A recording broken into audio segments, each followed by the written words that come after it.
All right, welcome back to the Naked Conch Hour. Again, I'm your host, Matt Gardi.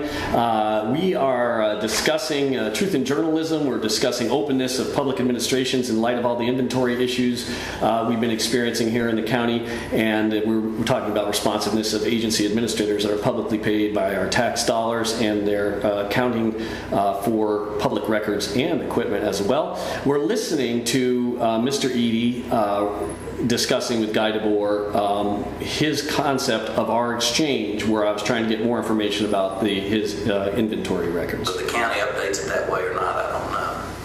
Well, one of the things that Matt Gardi, I guess, was in disagreement with yourself was that when he made the public service request, your response was to ask for a fee of $400 to thread this together. Is there a reason why the amount was so large?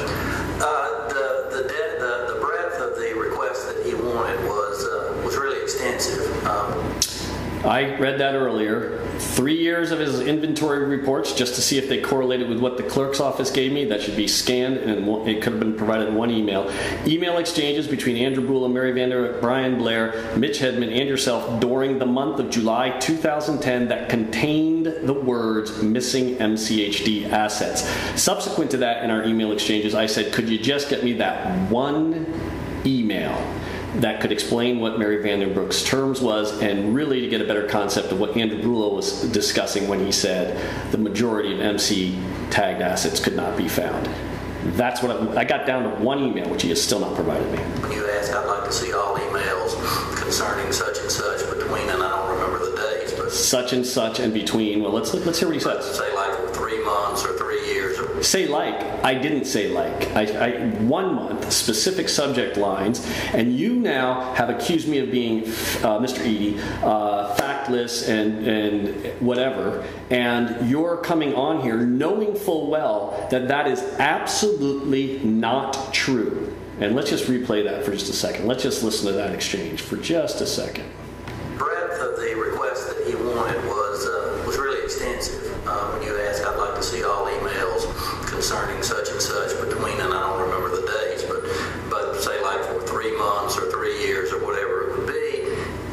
With us, it's not as easy to just pick that up because our emails and everything go to a server in Tallahassee. So there's a lot of time that goes into that. So we responded that that's what it looked like the estimate of the cost would be before we go forward, because we get requests for information like this, and it takes away from the staff time. I've offered to sit down with him on several occasions and see if we can't narrow what he wants, and if I can narrow it down to a few pages or maybe even more than a few. Well, here's the sitting down thing. It's not on the air. It's not written in an email so that I could come in here with all this paperwork and show you exactly what happened. It's sitting down. And what I asked was you sit down on my show as well, and you've chosen not to do so. We did narrow the breadth of it. I got back to one request and your last 3 years of inventory reports and any policy you have. It's in the email exchange. You still have not provided that. I'm giving you the records. That's no problem. But it seems to be. Ask for every email from such and such to such and such is a pretty big task. It can be quite voluminous, I guess. Now, with this is just sort of a side note. How many requests does your department get in a year for public service records? Oh, it's I don't know. I bet we get 1 to 3 a month. It just depends. So it's not out of the ordinary with that sense of No. I mean it's part of statute and the procedures of the law. I'd make a public record request asking how many he actually charges for his own time to provide, but I wouldn't want to find out how much that would cost. Department of Health, that formal record requests are handled with these procedures. Well, Bob, I guess in light of everything, everybody has hindsight and stuff. 2020 hindsight. Do you feel that maybe you could have handled something maybe a little differently to satisfy Matt Gardi's request or anything too? Well, I would look at it. I mean, my immediate reaction was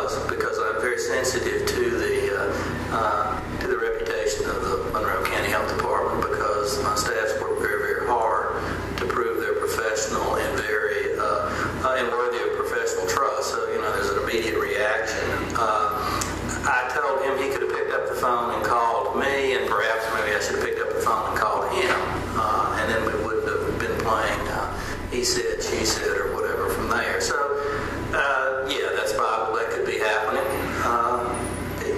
But We all live and learn every day, do we not? we're supposed to. That's one of the mantras for our department, is to always learn from the past.